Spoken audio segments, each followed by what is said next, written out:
Esse movimento artístico teve origem em Dresden, Alemanha, entre 1904 e 1905, com um grupo chamado Die Brücke, que em português significa a ponte. Desse grupo faziam parte Ernst Kirchner e Carl Schmitt. É inegável que o expressionismo foi uma reação ao impressionismo, já que esse movimento se preocupou apenas com as sensações de luz e cor, não se importando com os sentimentos humanos e com a problemática da sociedade moderna. O expressionismo, ao contrário, procurou expressar as emoções humanas e interpretar as angústias que caracterizaram psicologicamente o homem do início do século XX. Na verdade, essa tendência para traduzir em linhas e cores os sentimentos mais dramáticos do homem já vinha sendo realizada por Van Gogh, que não se preocupava mais em fixar os efeitos efêmeros da luz solar sobre os seres. Além de Van Gogh, o pintor norueguês Edvard Munch também inspirou o movimento expressionista. Sua obra, O Grito, é um exemplo dos temas que sensibilizaram os artistas ligados a essa tendência. Nela, a figura humana não apresenta suas linhas reais, mas contorce-se sob o efeito de suas emoções. As linhas sinuosas do céu e da água e a linha diagonal da ponte conduzem o olhar do observador para a boca da figura, que se abre num grito perturbador.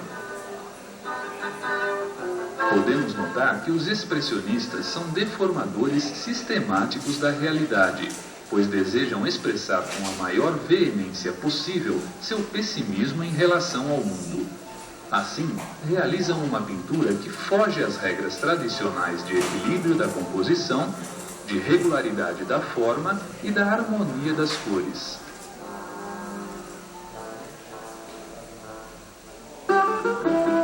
No Brasil, os principais artistas expressionistas foram Lazar Segal e Cândido Portinari. Antes da explosão do movimento modernista, o Brasil teve, com Lazar Segal, seu primeiro contato com a arte mais inovadora que era feita na Europa.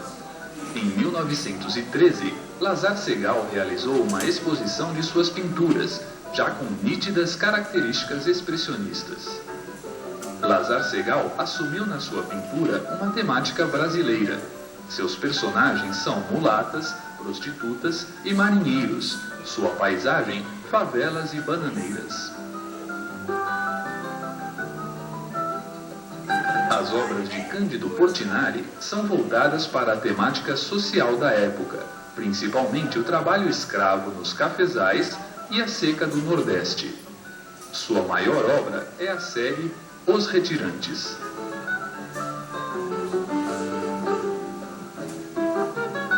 Desenhista, gravador e professor de gravura, Oswaldo Goeldi se torna um dos mais importantes artistas brasileiros da primeira metade do século.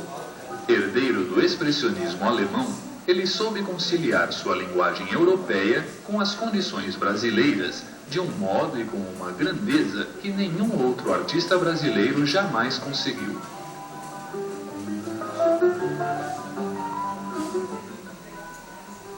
O Fauvismo.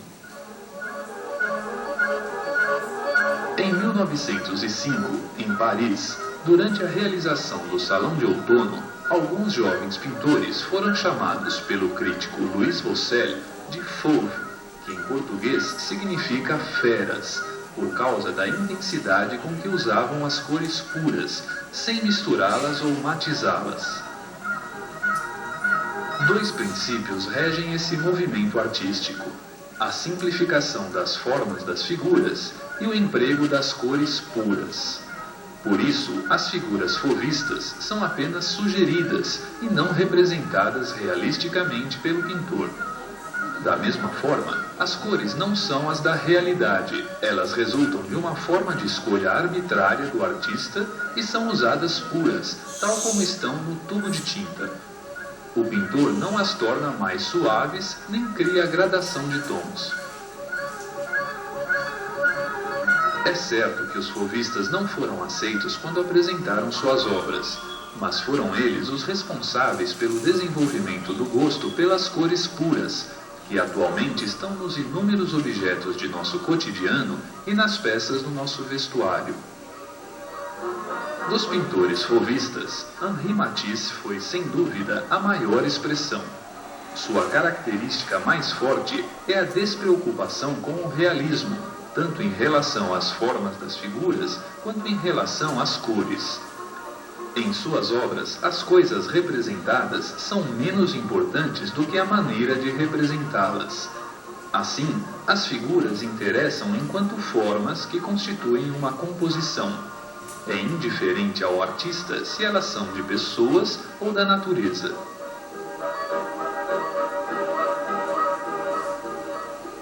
O cubismo. Historicamente, o cubismo originou-se na obra de Paul Cézanne, pois para ele a pintura deveria tratar as formas da natureza como se fossem cones, esferas e cilindros. Entretanto, os cubistas foram mais longe do que Cézanne. Passaram a representar os objetos com todas as suas partes em um mesmo plano. O primeiro autor a pintar uma obra cubista foi Pablo Picasso, com sua obra Demoiselle d'Avignon, em 1907. Com o tempo, o cubismo evoluiu e se estendeu de 1908 a 1914 e apresentou duas grandes tendências, chamadas cubismo analítico e cubismo sintético. O cubismo analítico foi desenvolvido por Picasso e Braque. Esses artistas trabalharam com poucas cores, preto, cinza e alguns tons de marrom e ocre, já que o mais importante para eles era definir um tema e apresentá-lo de todos os lados simultaneamente. Levada às últimas consequências, essa tendência chegou a uma fragmentação tão grande dos seres que tornou impossível o reconhecimento de qualquer figura nas pinturas cubistas. O cubismo sintético procurou tornar as figuras novamente reconhecíveis.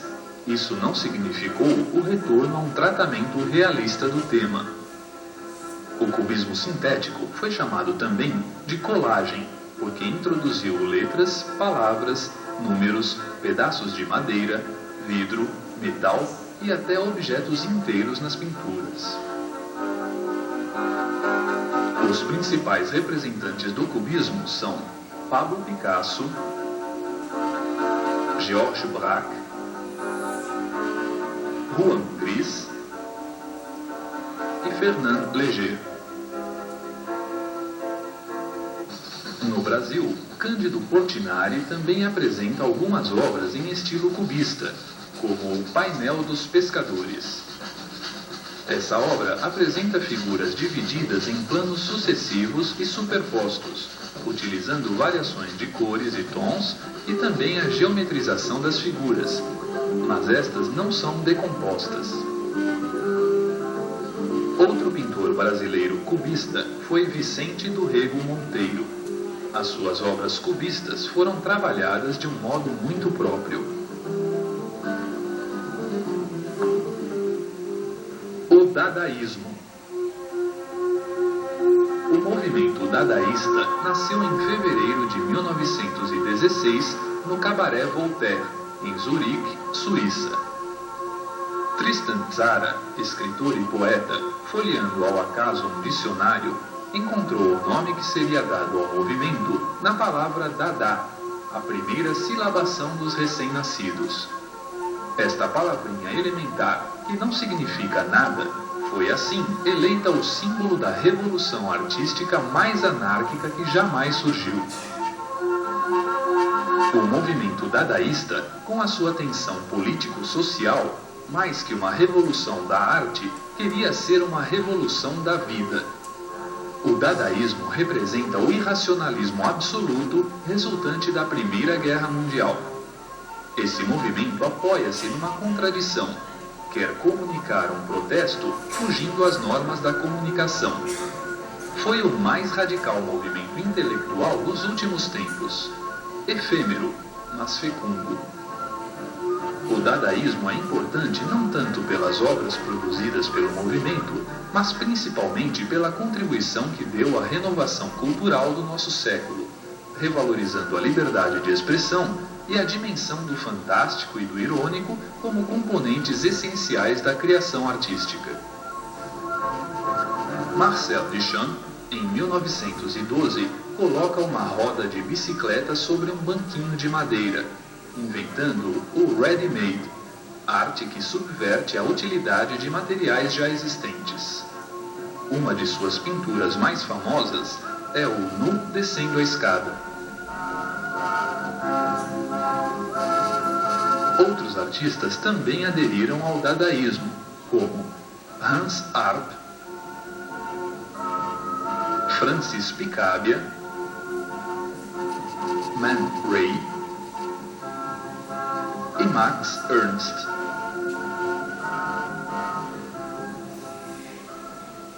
O abstracionismo. Em 1910, o pintor russo Kandinsky pinta a primeira obra abstrata, ou seja, em que não existe uma referência real ou em que, se existe, essa referência é secundária. O que importa essencialmente são as formas e cores da composição. Por isso, uma tela abstrata não representa nada da realidade que nos cerca, nem narra figurativamente alguma cena histórica, literária, religiosa ou mitológica. O abstracionismo pode ser dividido em informal e geométrico. No abstracionismo informal, predominam os sentimentos e emoções. Por isso, as formas e cores são criadas mais livremente, sugerindo associações com os elementos da natureza. Seus principais representantes são Kandinsky e Paul Klee. No abstracionismo geométrico, as cores e as formas são obtidas mediante um sistema rigoroso e não há a intenção de expressar algum sentimento ou ideia. Seus principais representantes são Piet Mondrian, Malevich e Jackson Pollock. Nos anos 50, o abstracionismo é introduzido no Brasil e inicia o avanço rumo à arte contemporânea. Os pioneiros do abstracionismo no Brasil são Antônio Bandeira e Cícero Dias. Como eles, vão depois praticando o abstracionismo informal artistas como Manabu Mabi, Yolanda Mahali, Vega Neri, Milton da Costa, Iberê Camargo e Flávio Chiró. No abstracionismo geométrico, temos como principal representante Tomie Otaki. O surrealismo.